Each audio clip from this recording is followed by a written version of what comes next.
প্রিয় দর্শক, স্বাগত জানাচ্ছি চ্যানেল এস এর নিয়মিত স্বাস্থ্য বিষয়ক আয়োজন স্বাস্থ্য কথায়। সাথে আছি আমি প্রিয়াঙ্কা চক্রবর্তী।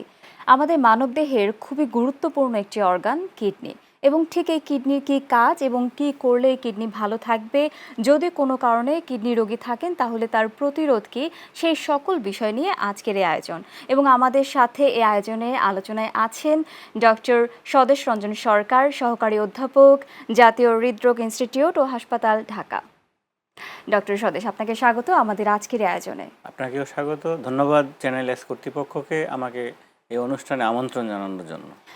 যে বিষয়টি বলছিলাম যে আমাদের মানবদেহের খুবই গুরুত্বপূর্ণ একটি অর্গান কিডনি, এবং এই কিডনি আসলে সহজ ভাষায় যদি আমি আপনার কাছ থেকে জানতে চাই, কিডনি কি এবং এর কাজ কি? একটি গুরুত্বপূর্ণ অর্গান আমাদের শরীরে।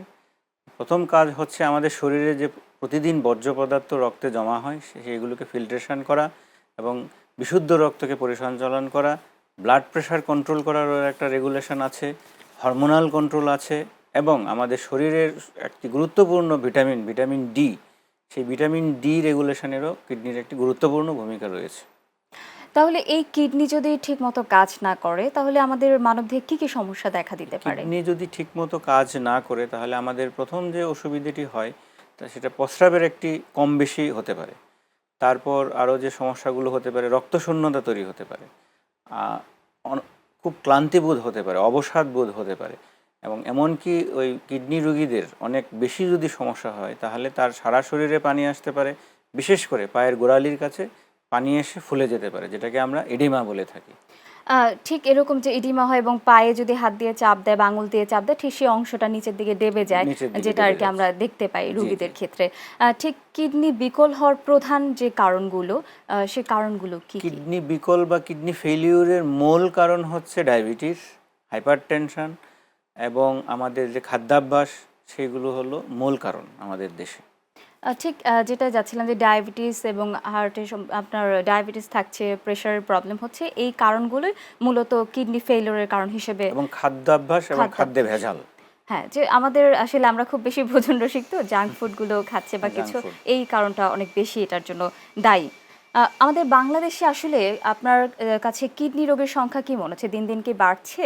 এবং আমাদের যদি বাড়ে, এই বাড়ার কারণটা আসলে কি? আমাদের দেশে এখন পর্যন্ত যে স্ট্যাটিস্টিকগুলো আছে তার মধ্যে ধরে নেওয়া হয় 2 কোটি বা তার বেশি কিডনি রোগে আক্রান্ত রোগী রয়েছে, এবং এটা দিন দিন বাড়ছে। মূল কারণ হচ্ছে জীবনযাপন, নিয়মতান্ত্রিক জীবনযাপন না করা, খাদ্যাভ্যাস, জাঙ্ক ফুড, ডায়াবেটিস কন্ট্রোল না করা, উচ্চ রক্তচাপ কন্ট্রোল না করা, ব্লাড কোলেস্টেরল কন্ট্রোল না করা, এসব কারণে দিন দিন আমাদের দেশে কিডনির রোগীর সংখ্যা বেড়ে যাচ্ছে। আচ্ছা, আমরা কিডনির কথা যদি আসে, ঠিক সচরাচর আমরা সাধারণ মানুষ যেটা শুনতে পাই যে কিডনি ডায়ালাসিসের একটা ব্যাপার থাকে। তো আসলে সাধারণ মানুষ যদি জানতে চায় যে কিডনি ডায়ালাসিসটা কি আসলে? আসলে কিডনি ফেলিওর রোগী সব রোগীদেরই ডায়ালাইসিস প্রয়োজন হয় না। কিডনি বিকল হওয়ার বিভিন্ন ধাপ আছে। প্রাথমিক ধাপ থাকে, মধ্যম ধাপ থাকে, চূড়ান্ত ধাপ থাকে। চূড়ান্ত ধাপে গিয়ে কিডনি ফেলিওর রোগীদের ডায়ালাইসিসের প্রয়োজন হয়। সব রোগীদের ডায়ালাইসিস প্রয়োজন আসলে হয় না। এখন এই ডায়ালাসিসকে আসলে কিডনি রোগীদের কোনো চিকিৎসা, নাকি সাময়িক একটি চিকিৎসা যার মাধ্যমে রোগী সাময়িক সুস্থ থাকতে পারে? কিডনি ফেলিওরের রোগীরা যদি চূড়ান্ত ধাপ মানে ধাপ 5-এ পৌঁছায়, স্টেজ 5-এ থাকে, তাহলে অবশ্যই তাকে ডায়ালাইসিস নিতে হবে। এবং সেটি হলো ডায়ালাইসিস কেন? ডায়ালাইসিসটা এই জন্য নিতে হবে, কিডনির কাজটা তখন কৃত্রিম যন্ত্রের মাধ্যমে, ডায়ালাইজার মেশিনের মাধ্যমে করা হয়। বজ্র পদার্থগুলোকে ডায়ালাইজার মেশিন বের করে নিয়ে যায়, এবং সেটি মূল চূড়ান্ত চিকিৎসা পদ্ধতি হলো রেনাল ট্রান্সপ্লান্ট, মানে কিডনি প্রতিস্থাপন। তাহলে একজন মানুষ কিডনি প্রতিস্থাপন করার পর্যন্ত তাকে ডায়ালাইসিসের মাধ্যমে চলতে হয়। কি কি প্রক্রিয়ায় ডায়ালাসিস করা হয়? আসলে কত ধরনের ডায়ালাসিস আমাদের রোগীদের জন্য আছে? কিডনি ফেলিওর রোগীদের 2 ধরনের ডায়ালাইসিস হয়। একটি হলো পেরিটোনিয়াল ডায়ালাইসিস, আরেকটি হলো হেমোডায়ালাইসিস। পেরিটোনিয়াল ডায়ালাইসিস হলো আমাদের পেটে যে পানি থাকে সেই পানিটাকে ইউজ করে মানে বজ্র পদার্থগুলোকে বের করা হয়। আর হিমোডায়ালাইসিস হলো আমাদের রক্তের মাধ্যমে, রক্ত থেকে সরাসরি বজ্র পদার্থগুলোকে মেশিনের মাধ্যমে বের করে নেওয়া হয়। তাহলে এই যে দুইটা পদ্ধতিতে ডায়ালাসিস করা হচ্ছে, একটা পেটের পানির মাধ্যমে আর একটা হচ্ছে রক্তের মাধ্যমে, রক্তের মাধ্যমে কোন পদ্ধতিটি বেশি অ্যাপ্লাই করা হচ্ছে এই বেশি রোগীদের জন্য? বেশি অ্যাপ্লাই করা হচ্ছে সাধারণত হিমোডায়ালাইসিস, রক্তের মাধ্যমে হিমোডায়ালাইজার মেশিনের সাহায্যে করা হয়। আসলে ঠিক এটার কারণ কি যে আমি রক্তের মাধ্যমে যে ডায়ালিসিসটা করছি ও মানে সেটার ইফিকেসি এবং ইফেক্টিভনেস বেশি। বেশি, বেশি এই জন্যই আমরা রক্তের রক্তের মাধ্যমে যে মাধ্যমে ডায়ালিসিস সেটির সংখ্যাটাই বেশি এবং এই পদ্ধতিটাই বেশি ব্যবহার করা ব্যবহার হচ্ছে। করা। ঠিক আমি যদি আপনার কাছ থেকে জানতে চাই যে রোগীরা চাইলে তো যে কোনো হসপিটালে গিয়ে ডায়ালিসিস করাতে পারবেন না, তো সেই ক্ষেত্রে এমন কোন হসপিটালগুলোতে বা ক্লিনিকে সে ডায়ালিসিস করতে পারবে এবং কি কি ক্রাইটেরিয়াগুলো থাকলেই শুধুমাত্র রোগী সেখানে ডায়ালিসিস করাতে যেতে পারেন? ডায়ালাইসিস সাধারণত মেডিকেল কলেজ হসপিটালগুলো সারা দেশের সরকারি পর্যায়ে প্রত্যেকটা মেডিকেল কলেজ হসপিটালে ডায়ালাইসিস ইউনিট আছে এবং বেসরকারিভাবেও অনেকগুলো স্পেশালাইজড ইউনিটে ডায়ালাইসিস হয়।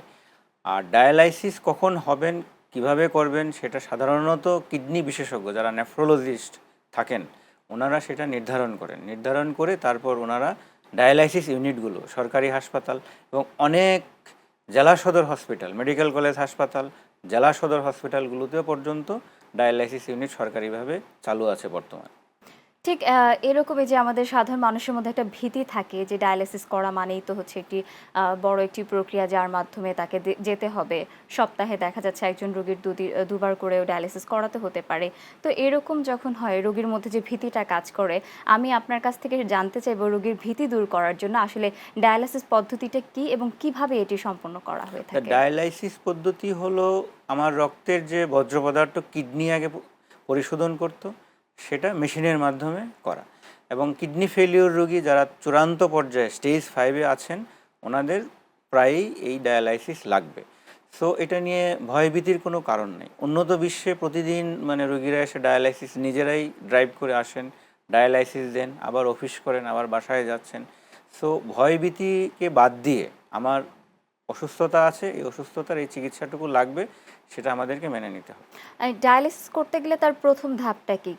মানে কি কোন পদ্ধতিতে ডায়ালিসিসের জন্য প্রস্তুত হবে একজন রোগী? ডায়ালাইসিস পদ্ধতি হিমোডায়ালাইসিসের জন্য ভাস্কুলার অ্যাক্সেস তৈরি করতে হয়। ভাস্কুলার অ্যাক্সেস মিন্স আমার শরীরের রক্তগুলোকে মেশিনে নিতে হবে, মেশিন থেকে রক্তটা পরিশোধন হবে, ফিল্ট্রেশন হবে, পিউরিফিকেশন হবে, বিশুদ্ধ হয়ে আবার শরীরের মধ্যে আমাকে ইন করাতে হবে। তো সো এই যে পদ্ধতি, এই পদ্ধতির জন্য আমাদের ভাস্কুলার অ্যাক্সেস বলি আমরা। একটা অ্যাক্সেস হলো এভি ফিস্টুলা, আর্টারিও ভেনাস ফিস্টুলা তৈরি করা, আরেকটি হলো ক্যাথেটার ডায়ালাইসিস। এখন ক্যাথেটার ডায়ালাইসিস কখন হয়? সাধারণত আমরা ক্যাথেটার ডায়ালাইসিসকে এনকারেজ করি না। যদি কোনো কারণে জরুরি ভিত্তিতে কোনো কিডনি রোগীর ডায়ালাইসিস প্রয়োজন পড়ে, কিডনি ফেলিওর রোগীর, সেক্ষেত্রে শুধুমাত্র ডায়ালাইসিস করা হয় ক্যাথেটার দিয়ে। অন্যথায় আমরা ফিস্টুলা তৈরির মাধ্যমে ডায়ালাইসিসের পরামর্শ দিয়ে থাকি। এই ক্ষেত্রে আমি যদি আপনাকে জিজ্ঞেস করি যে একজন রোগী ডায়ালিসিস নেওয়ার পরে নিশ্চয়ই তার খাবারে কিছু প্রতিবন্ধকতা থাকে, কিছু খাবার নেওয়ার ব্যাপারেও তার রেস্ট্রিকশন থাকে, তো সেই খাবার বা খাদ্যাভ্যাসটা কীরকম হবে? ডায়ালাইসিস নেওয়া রোগীদেরকে খাদ্যাভ্যাসের জন্য একটি তালিকা দেওয়া হয় ডায়ালাইসিস ইউনিট থেকে কিডনি বিশেষজ্ঞ চিকিৎসকের পরামর্শ অনুযায়ী। তো সেখানে পানি উনি কতটুকু খাবেন, পানি এবং পানি জাতীয় খাবার কতটুকু খাবেন সেটা একদম স্ট্রিক্টলি মেনটেন করা হয়। পটাশিয়াম কন্টেইনিং ফুড মানে পটাশিয়াম বেশি আছে এরকম কোনো ধরনের খাবার কিংবা এইরকম কোনো ধরনের ফলমূল সেগুলো খাওয়া যাবে না। চর্বি জাতীয় খাবার অতিরিক্ত থাকলে সেগুলোও খাওয়া যাবে না। অতিরিক্ত প্রোটিন, একটা প্রোটিন নির্দিষ্ট পরিমাণে করে খেতে হবে, সেগুলোকে ওই ডায়ালাইসিস ইউনিট নির্দিষ্ট করে দেন এবং প্রত্যেকটা পেশেন্টের পানির পরিমাণ প্রতিদিন উনি কতটুকু পানি খাবেন সেটা ওখানে নির্দিষ্ট করে দেওয়া থাকে, ওনার খাদ্য তালিকায় সেটা থাকে, ওই ইউনিটগুলো সেটা নির্দিষ্ট করে দেন। তাহলে হচ্ছে আপনি বলতে চাচ্ছেন যে পুরোপুরি স্ট্রিক্টলি তাকে তার ডায়েটটা ফলো করতে হবে করতে হবে। এবং পানির ব্যাপারটা অবশ্যই দেখতে হবে, যেহেতু এটা কিডনির প্রবলেম, সেক্ষেত্রে তার পানির যে ব্যাপারটা আছে, যে পানি এবং পানি জাতীয় খাদ্যগুলো তাকে তার ডায়েট চার্ট অনুযায়ী অবশ্যই ফলো করতে হবে।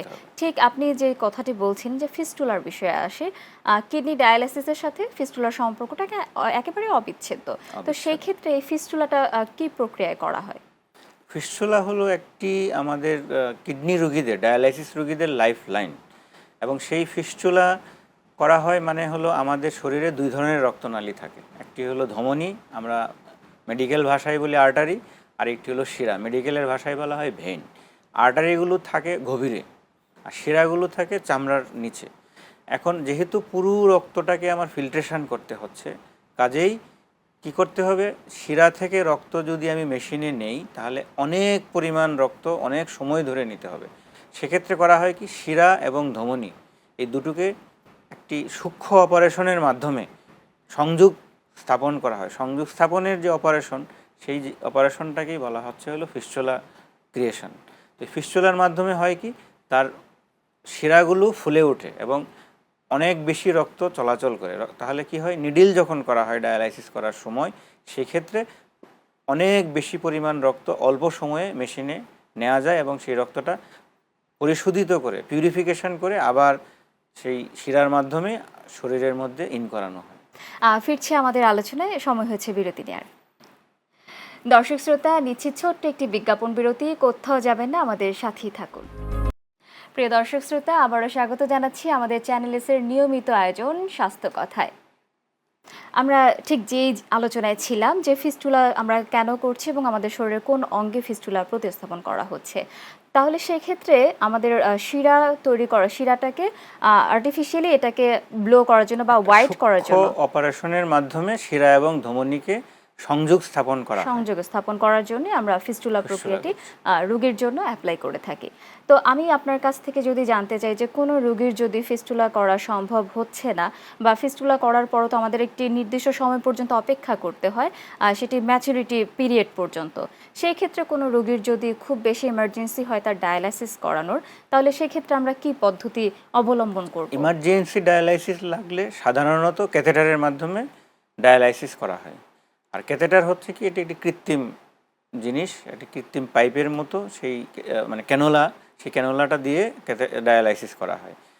আর সাধারণত ডায়ালাইসিস লাগবে এরকম রোগীদেরকে আগে থেকেই ফিস্টুলা তৈরি করে রাখার জন্য পরামর্শ কিডনি রোগ বিশেষজ্ঞরা দিয়ে থাকেন।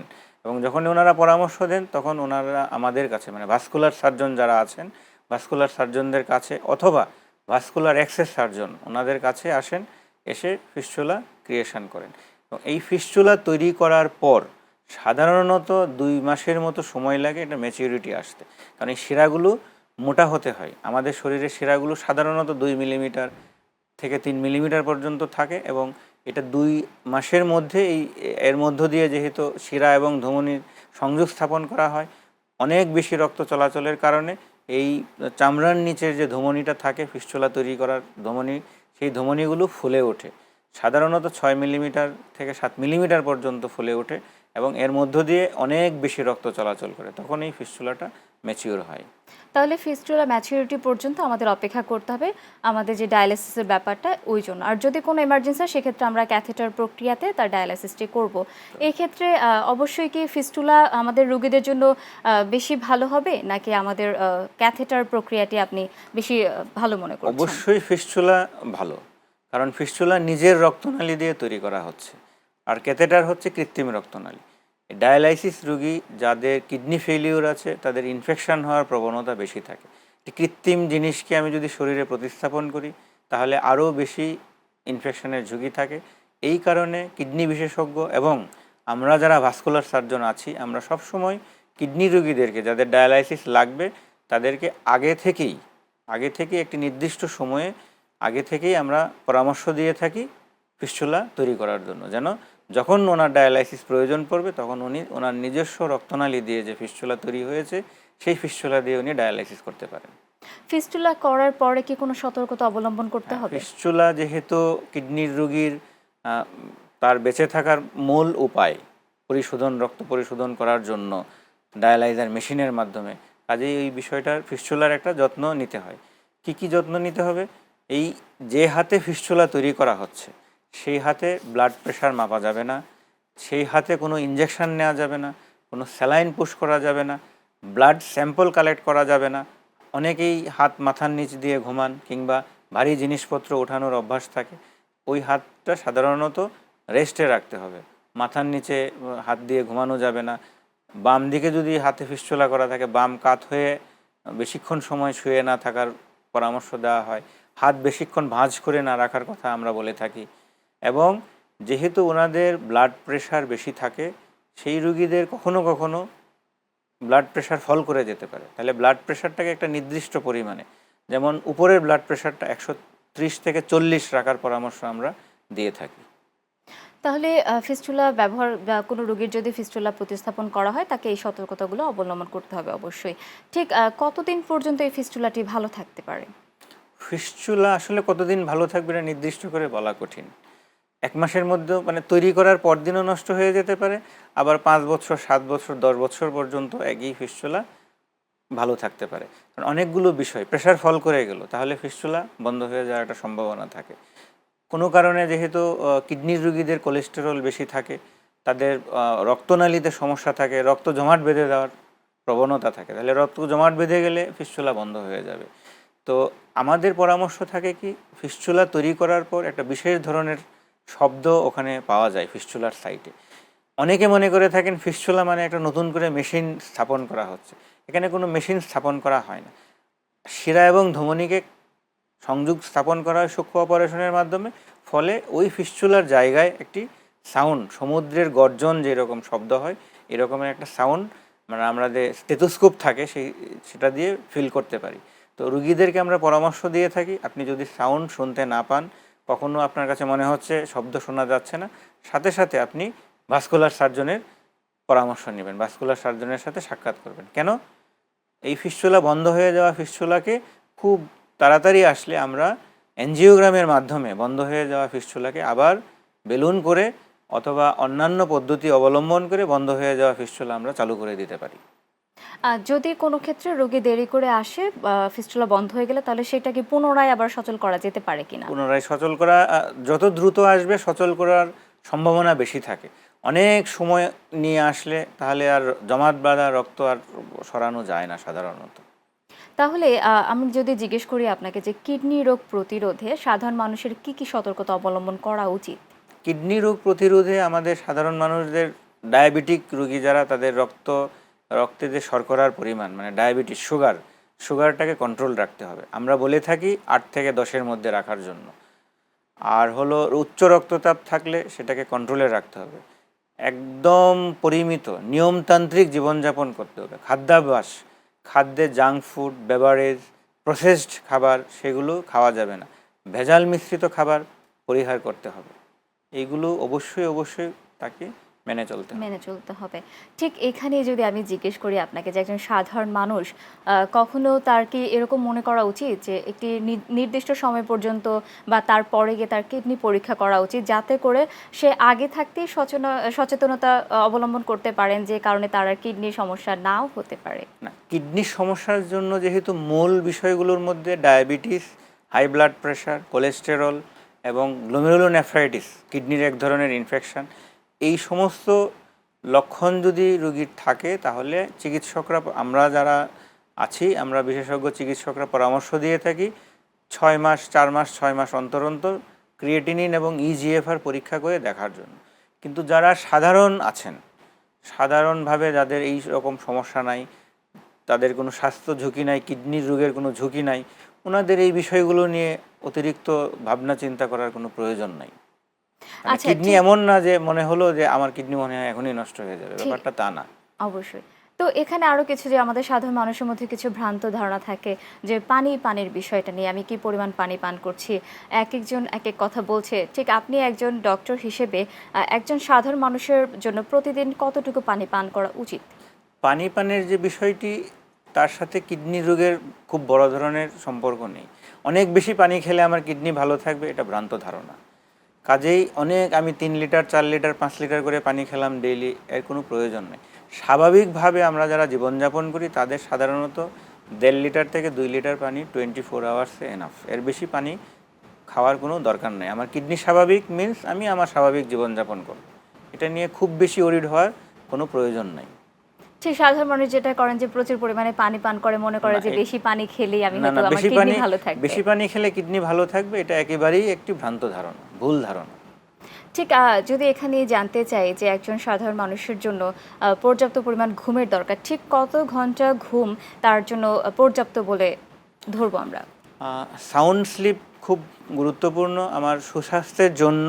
প্রতিদিন সাধারণত আমরা বলে থাকি 8-9 ঘন্টা ঘুমানো প্রয়োজন, 24 ঘন্টার মধ্যে বিশ্রাম নেওয়া প্রয়োজন। ঠিক আমি যদি আপনার কাছে জানতে চাই একজন সাধারণ মানুষ হিসেবে, যে এই ডায়ালাইসিস প্রক্রিয়ার জন্য ঠিক খরচের পরিমাণটা কেমন হতে পারে? ডায়ালাইসিস তো আমাদের দেশে প্রত্যেকটা মেডিকেল কলেজে সরকারিভাবে আছে। সরকারি হাসপাতালগুলোতে ম্যাক্সিমাম যে খরচ হয় সেটা সরকার বহন করে থাকেন এবং জেলা সদর হসপিটালগুলোতেও ডায়ালাইসিস ইউনিট আছে। কিন্তু যদি বেসরকারি পর্যায়ে আসে তাহলে খরচটা বিভিন্ন হসপিটাল ভেদে এটা আসলে কম বেশি হয়ে থাকে। কিন্তু সরকারি পর্যায়ে যথেষ্ট ডায়ালাইসিস ইউনিট আছে এবং সেই ডায়ালাইসিস ইউনিটগুলোতে রোগীরা ডায়ালাইসিস নেওয়ার যে সেবা সেটা পেয়ে থাকেন। আপনার কাছ থেকে আনুমানিক একটি ধারণা নিতে চাই আমার সাধারণ দর্শক যারা আছেন তাদের জন্য, যে সরকারিভাবে আসলে খুব বেশি লাগে না, 500-700 টাকার মতো, 1000 টাকার মতো খরচ করে যেহেতু সরকার বহন করছে তাই এখানে তার এটি খরচ হচ্ছে সরকারি আর হসপিটালে। বেসরকারি পর্যায়ে ডায়ালাইসিস প্রতি ডায়ালাইসিসে হসপিটাল ভেদে এটা 3 থেকে 5000 টাকার মতো প্রতি ডায়ালাইসিসে খরচ হয়ে থাকে সাধারণত হয়ে থাকে। তাহলে যে বিষয়টিতে আপনি বলছিলেন যে একটি রোগীর সপ্তাহে 2 থেকে 3 বার ডায়ালাইসিস লাগে, তো সেক্ষেত্রে তার মাসিক দেখা যাচ্ছে তাকে বেশ কয়েকবার হসপিটালে যেতে হচ্ছে, 15 থেকে 16টি সেশনে তাকে ডায়ালাইসিস করাতে হতে পারে, বা 12 থেকে 13টি এরকম, 10 থেকে 15 এরকম লাগে। তবে এই সংখ্যা খুব বেশি না, এই সংখ্যা কম। কিন্তু সরকারিভাবে যদি যায় তাহলে ওনার খুব বেশি খরচ হচ্ছে না, 1000 টাকার মধ্যে মোটামুটি হয়ে যাবে আর কি প্রতি ডায়ালাইসিস। ডক্টর সদস্যরঞ্জন সরকার, আপনাকে অসংখ্য ধন্যবাদ আমাদের আজকের আয়োজনে উপস্থিত হওয়ার জন্য। প্রিয়াঙ্কা, আপনাকে ধন্যবাদ চ্যানেল এস কর্তৃপক্ষ আমাকে এই আয়োজনে আমন্ত্রণ জানানোর জন্য।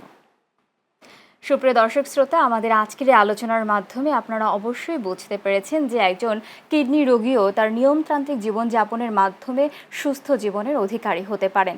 ঠিক সেই নিয়মতান্ত্রিক জীবনযাপনের মাধ্যমে একজন কিডনি রোগী তার সহজ সাবলীল জীবনটি ফিরে পেতে পারেন।